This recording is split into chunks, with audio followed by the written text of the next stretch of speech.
கொள்வதில் எல்லாம் முனைப்பாக இருக்கிறான். அந்த முனைப்பில் 1% உண்மையாக இருந்தால் இந்நேரம் ஒரு மிகப்பெரிய தீர்வு கிடைத்துவிடும் அப்படிங்கிற ஒரு மிகப்பெரிய ஆதங்கம் எல்லா படைப்பாளர்களுக்குள்ளேயுமே இருக்கு. அந்த ஒரு பெரிய யுத்தத்துடைய தொடர்ச்சியாகத்தான் நான் பேரன்பையும் பெரும் கோபத்தையும் பார்க்கிறேன். அடுத்தடுத்த கடத்துக்கு பலது ஆயுதம் இல்லாமல் சிந்தனை என்கின்ற வலுவான ஆயுதத்தோடு இந்த யுத்தத்தை தொடர்ந்து படைப்பாளிகளும் படைப்புகளும் சிந்தனையாளர்களும் சமூக சிந்தனையாளர்களும் எடுத்துக்கொண்டு நகர்ந்து கொண்டே போகிறார்கள். அதனுடைய அடுத்த கட்ட ஒரு மிகப்பெரிய நகர்தலாக இந்த படம் இருக்கிறது. ஜாதிக்கு எதிரான படம் தான், ஆனால் அது எங்கே போய் முடியும் அப்படிங்கிற காலப்போக்கில் இது ஒரு மிகப்பெரிய ஜன்னலையோ ஒரு பெரிய வாசலையோ திறந்திருக்கிறது என்ற நம்பிக்கை இருக்கிறது.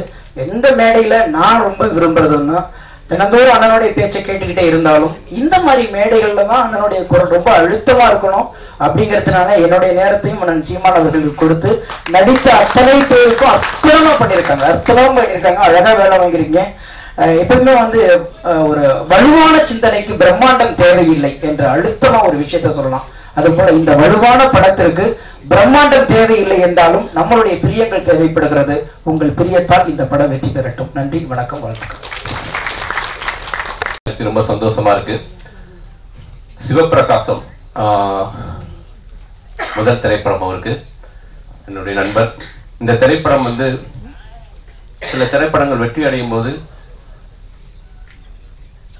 வியாபார ரீதியாக சினிமா நல்லா இருக்கும். ஒரு படைப்பாளனா சிவபிரகாசம் மாதிரியான இயக்குநர்கள் தமிழ் சினிமாவில் வெற்றி அடையும் போது தமிழ் சினிமாவுக்கே ஒரு பெரிய அங்கீகாரம் கிடைக்கும் நான் நம்புறேன். நான் மகாலில் பாண்டியநாடு திரைப்படங்கள் நான் ரிவெஞ்ச் ஸ்டோரி பண்ணியிருந்தாலும் இந்த படத்துடைய ரிவெஞ்ச் ஸ்டோரி கிளைமேக்ஸ் வந்து என்னை வந்து ஒரு மாதிரி ஷேக் ஆக்கிருச்சு. ஏன்னா அந்த படத்துடைய கிளைமேக்ஸ் வந்து இதுவரையும் நான் அப்படி ஒரு கிளைமேக்ஸை பார்த்ததே கிடையாது, அப்படி ஒரு கண்டென்ட்டை நான் பார்த்ததே கிடையாது. நிச்சயமா இந்த திரைப்படத்துடைய கிளைமேக்ஸ் மிகப்பெரிய அளவுக்கு சோசியல் மீடியாவில் பேசப்படும், மிகப்பெரிய அளவுக்கு ஒரு வெற்றிக்கு அந்த கிளைமேக்ஸ் ஒரு காரணமாக இருக்கும் நான் ரொம்ப பிலீவ் பண்ணுறேன். என்னுடைய நண்பர் சிவபிரகாசத்துக்கு என்னுடைய வாழ்த்துக்கள் முதல்ல தெரிவிச்சுக்கேன். இளையராஜா சார், அவரோட அழகு சாமி குதிரையை ஒர்க் பண்ணியிருக்கேன். அவரை பற்றி இந்த படத்துக்கு வந்து இந்த போஸ்டர் டிசைன் பண்ண அந்த தம்பிக்கு வாழ்த்துக்கள். இந்த படத்தில் வரக்கூடிய அந்த நெருப்பு ஒரு இடத்துல வரும், அந்த இடத்துக்கு ஒரு கிளைமேக்ஸில் ஒரு அந்த பர்டிகுலர் அந்த ப்ரீ கிளைமேக்ஸில் ஒரு ரீரெக்கார்டிங் பண்ணியிருப்பாரு. அமேசிங்கான ரீரெக்கார்டிங், அந்த இடத்தவே வந்து என்ஹான்ஸ் பண்ணி கொண்டு போச்சு. ஸோ அப்படியான ஒரு ரீரெக்கார்டிங் அந்த படம், அது வந்து ராஜா சாரால் மட்டும்தான் முடியும். மிகப்பெரிய ஒரு உயிரோட்டமாக ஒரு எமோஷனலான ஒரு கண்டென்ட்டாக இருந்துச்சு. ஸோ இளையராஜா சார் வந்து இந்த படத்துக்கு மிகப்பெரிய பலம். டிஓபி தினேஷ், நான் அசிஸ்டன்ட் ரைட்டராக இருக்கும்போது அவரும் அசிஸ்டன்ட் கேமராமேனாக வாழ்க்கையை ஸ்டார்ட் பண்ணோம். ஸோ தினேஷ் இந்த படத்தில் வந்து ஒரு கேரளாவில் ஒரு லவ் எபிசோடு வரும், ஃப்ளாஷ்பேக் போர்ஷன்ஸ் அமேசிங்காக இருக்கும் அதோடைய லவ் போர்ஷன்ஸ். ஸோ டிஓபிக்கு என்னுடைய வாழ்த்துக்களை தெரிவிச்சுக்கிறேன். தங்கர்பச்சன் சார் வந்து அவர் டைரக்டராக இருக்கும்போது, அவர் குட்டி பையனாக இருக்கும்போது அவருடைய சின்ன வயசில் அவருடைய ஆக்டிவிட்டிஸ் எல்லாம் வீடியோ எடுத்து அவர் நிறைய சேகரித்து வச்சுட்டு இருந்தார் அப்படின்னு நான் படித்தேன். ஸோ அப்போ இருந்தே வந்து அவர் முடிவு பண்ணிட்டார் இந்த பையன் ஹீரோ தான். ஸோ அவருடைய கனவு இந்த இடத்துல நிறைவேறி இருக்குது. ஒரு முதல் திரைப்படத்தில் ஒரு ஹீரோவுக்கு இவ்வளோ வலுவான கதாபாத்திரம் கிடைக்கிறது ரொம்ப ரொம்ப அரிது. ஏன்னா வந்து ஒரு 20 வயசு பையனாகவும் நடிக்கணும், அதே டயத்தில் ஒரு 50 வயசு வயதானவராகவும் நடிக்கிறோம். அப்படியான ஒரு 2 மாறுபட்ட கதாபாத்திரங்கள், 2 கதாபாத்திரத்தையுமே ரொம்ப உள்வாங்கி அந்த எமோஷனை ரொம்ப சரியாக வெளிப்படுத்தியிருக்காரு. ஹீரோ தம்பிக்கும் என்னுடைய வாழ்த்துக்கள். தம்பி தமிழில் பேர் விட வாய்கள் வர மாட்டேங்குது.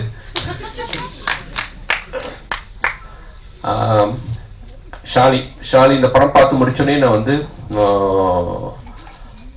டைரக்டர்கிட்ட சொன்னேன், இந்த பொண்ணு யாரு, மலையாளி அப்படின்னு கேட்டேன். இல்லை சார் தமிழ் பொண்ணு தான் அப்படின்னாங்க. ஸோ என்னுடைய ஒரு படத்துக்காக ஷாலியை வந்து நான் மீட் பண்ணி பேசினேன். இப்போ இந்த படத்தில் இன்னொரு கேரக்டர் பண்ணேன். என்னுடைய 2K லவ் ஸ்டோரி திரைப்படத்தில் வந்து இங்கே அவங்க ஹரிதாக்கானா, ஓகே, ஹரிதா வந்து என்னுடைய திரைப்படத்தில் நடிக்க வச்சேன்.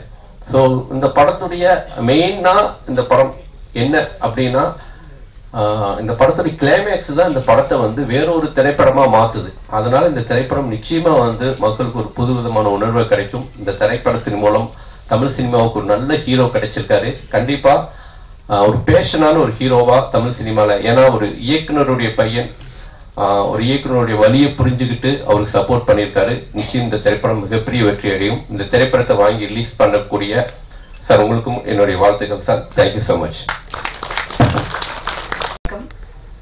மேடையை அலங்கரித்து கொண்டிருக்கும் அனைத்து பெரியோர்களுக்கும் என்னோட வணக்கம். நான் ஏன் பெரியோர்கள் சொல்றேன்னா வயசுல இல்லை, master minds, master thinkers, writers, poet, கலைஞர்கள் அனைவரும் இங்கே இருக்காங்க. இந்த மேடையை பார்க்கும்போது எனக்கு என்னோட ஃபர்ஸ்ட் படம் ஆரோகணம் தான் ஞாபகம் வருது. அன்னைக்கு அங்கே பாலச்சந்தர் சார் இருந்தார், பாரதி ராஜா சார் இருந்தார், பாலு மகேந்திரா சார் இருந்தார். ஸோ அந்த மாதிரி ஒரு வைப் யூனோ இங்கே எனக்கு தெரியறது. ஸோ உங்களுக்கு இது டெபியூ ஃபிலிம், ஹீரோக்கு டெபியூ ஃபிலிம், டிரெக்டருக்கு டெபியூ ஃபிலிம், ஹீரோயினுக்கு டெபியூ ஃபிலிம், அப்படி எல்லாருக்கும் debut film. So it's such an important day for them. அந்த மாதிரி ஒரு நாளில் இத்தனை பேரும் இங்கே வந்து அவங்கள வாழ்த்துறது இது ஒரு பெரிய ஒரு blessing. Aarohanam you know music release அன்னைக்கு அந்த ப்ரெஸ் மீட்டுக்கு முன்னாடி நாங்கள் படத்தை காமிச்சிட்டு தான் அப்புறம் எல்லாரையும் மேடை மேலே ஏற்றினோம். அதே மாதிரி இன்னைக்கு இங்கே வந்து பேசினவங்க எல்லாருமே most of them have seen the movie இல்லையா?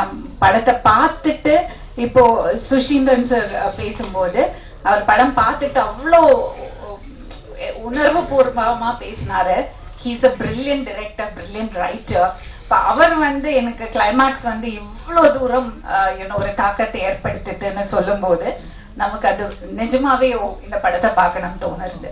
ஸோ இந்த மாதிரி ஒரு மியூசிக் ரிலீஸ்க்கு முன்னாடி படத்தை காமிச்சிட்டு அவங்க பேசும்போது யூனோ பிலீவபிளாக இருக்கு. அது ஒரு பெரிய ஒரு கான்ஃபிடென்ஸ், அது டிரெக்டரோடும் ப்ரொடியூசரோடும் கான்ஃபிடென்ஸ் நினைக்கிறேன் அது. அண்ட் இந்த டீமுக்கு நான் என்ன சொல்ல விரும்புகிறேன்னா, இந்த ஜேர்னியே வந்து இதுல நம்ம ஜெயிப்போம், அதுக்கப்புறம் நம்ம நினைச்ச எக்ஸ்பெக்டேஷன் நம்ம எக்ஸ்பெக்ட் பண்ணது வராம இருக்கலாம், அதை விட பெருசா வரலாம், இந்த மாதிரி எல்லாம் நடக்கும். But the journey it self is so beautiful. அந்த பயணமே அவ்வளோ அழகானது. அண்ட் சினிமால வந்து நம்ம அந்த உழைப்பையும் அந்த அந்த அந்த ஒரு பேஷனும் இருந்தா நம்மளை ஏமாத்தவே ஏமாத்தாது. நம்ம 1% போட்டோம்னா அது 100% நமக்கு திரும்பி வரும். 1% ஹார்ட் ஒர்க் போட்டோம்னா நம்ம சின்சியரா இருந்தோம்னா அது 100% நமக்கு ரிவார்டிங்கா இருக்கும். அந்த 1% இன்சின்சியரிட்டி காமிச்சோம்னா அதே மாதிரி 100% நமக்கு திருப்பி அடிக்கும். அதுதான் சினிமா. ஸோ அதுதான் என்னோட அண்டர்ஸ்டாண்டிங். ஸோ எனக்கு எல்லாரும் இங்க உட்கார்ந்து எல்லாரையும் பார்க்கும்போது இந்த படம் ஒரு பெரிய வெற்றி படமா அமையும்னு ஒரு ஒரு தாட் வருது. சொல்லுவாங்க இல்லையா, ஒரு நொஸ்டால்ஜியா, அந்த மாதிரி ஒரு நொஸ்டால்ஜியா ஃபீல் ஆகுது. And all the best to the team. And அவங்க எல்லாம் சொன்ன மாதிரி இந்த படம் ஒரு படம் எடுக்கிறது பெரிய விஷயம் இல்லை, அது தியேட்டருக்கு கொண்டு போறது ரிலீஸ் பண்ணுறது எவ்வளோ கஷ்டமான விஷயம்னு எனக்கு தெரியும். நான் ஒரு இண்டிபெண்டன்ட் ஃபிலிம் மேக்கர், எவ்வளோ கஷ்டப்பட்டிருக்கேன்னு எனக்கு தெரியும். ஸோ இவர் சந்திரசேகர் சார் சொன்னார் இல்லையா, இந்த மாதிரி படங்கள் எல்லாம் எப்படி ஜெயிக்க வைக்கிறது, ஆர்வி உதயகுமார் சாரும் சொன்னாரு எப்படி ஜெயிக்க வைக்கிறது தெரியல, அதுக்காக ஏதோ பண்ணணும். ஐ திங்க் மலையாளம் இண்டஸ்ட்ரியிலையும் அதுதான் இப்போ பேச்சு நடந்துட்டு இருக்கு. இந்த பிரம்மாண்டம் இதையெல்லாம் தாண்டி ரியலிஸ்டிக்கான நல்ல கதைகள் மறுபடியும் வரணுங்கிற ஒரு ஆர்வம் ப்ரொடியூசர்ஸ் சைட்லேருந்தும் மேக்கர்ஸ் சைட்லேருந்தும் வர ஆரம்பிச்சாச்சு. I think it's a very welcome change. I think we are able to crack it. அதை கிராக் பண்ண முடிஞ்சா பெரிய விஷயம். எல்லா ஜான்ரால இருக்கிற படங்களும் எல்லா பெர்ஸ்பெக்டிவ்ல இருக்கிற கதைகளும் மக்களுக்கு பார்க்கறதுக்கு ஒரு வாய்ப்பு. அது இடையில இருக்கிறவங்க மட்டும் முடிவு பண்ணாம இதுதான் மக்களுக்கு பிடிக்கும், இதுதான் மக்கள்கிட்ட போய் சேரும், இதுதான் அவர் சொன்னார் இல்லையா ஒரு கார்பரேட் கல்ச்சர் பேக்கேஜஸ், இதுதான் பேக்கேஜ், அந்த மாதிரி இல்லாம எல்லாத்துக்கும் ஒரு நியாயமான ஒரு வாய்ப்பு. அதை உருவாக்குறதுக்கு, அதை கொண்டு வரதுக்கு ஒரு சிஸ்டம், இந்த சிஸ்டம் அது எப்படி நம்ம எல்லாரும் சேர்ந்து அந்த வாய்ப்பை எப்படி உருவாக்குறது, அதை நம்மளால கிராக் பண்ண முடிஞ்சா அது ஒரு மிகப்பெரிய விஷயம் நான் நினைக்கிறேன். Thank you very much for this opportunity and all the best. Thank you.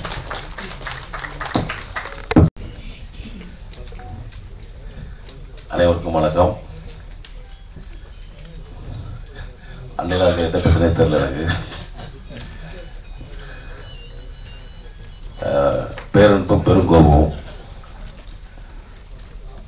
என்னுடைய அன்பு தம்பி சிவபிரகாஷ் இயக்கத்தில் வந்திருக்கு. இது எப்படின்னா ஒரு குடும்பத்தில் இந்த முதல் பட்டதாரி வந்தோன்னு ஒரு சந்தோஷம் இருக்கும்ல, அந்த மாதிரி ஒரு பயங்கரமான ஒரு சந்தோஷமான ஒரு நிகழ்ச்சி இது. ஏன்னா சிவபிரகாஷ் இங்கே குடும்பத்தில் ஒருத்தர், நிறைய பேர் ஒர்க் பண்ணி போராடி இந்த படத்தை பண்ணியிருக்காரு. ரொம்ப ஒரு நேட்டிவிட்டியான ஒரு ஃபிலிம். நம்மளுக்கு மதுரை சைடு ஒன்றும் பிரச்சனை இல்லை, அது தெரியும் கல்ச்சர். ஆனால் கோபி என்ன சொன்ன மாதிரி, மெயின் கோபி என்ன சொன்ன மாதிரி அவருக்கு புதுசாக இருந்துச்சு. அதே மாதிரி லோகு சார், நாங்கள்லாம் ஒரு வில்லன் கேங்கு. ரொம்ப அற்புதமான ஒரு படம். அந்த படம் கண்டிப்பாக வந்துடும். நேற்று நான் படம் பார்க்கல, ஊரில் இருந்தேன், நீ தான் வந்தேன் ஈவினிங்கு. கண்டிப்பாக பார்த்து ரசிக்கிறோம். உங்களால் பிடிக்கும்னு நினைக்கிறேன். ரொம்ப ஒரு எமோஷனலான மூமெண்ட்டாக இருக்குது. பிரகாஷ்,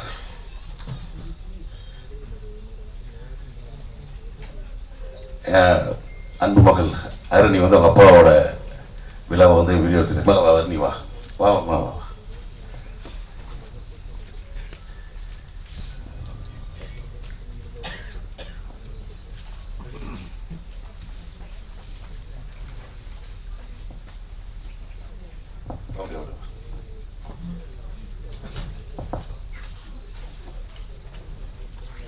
ஏன்னா ஒரு அப்பாவோட ஒரு முதல் பட விழா ஒரு பொண்ணு அப்போ பார்த்துட்டு வீடியோ எடுத்துட்டு எல்லாரும் பேச்சு வீடியோ எடுத்துட்டே இருக்கு.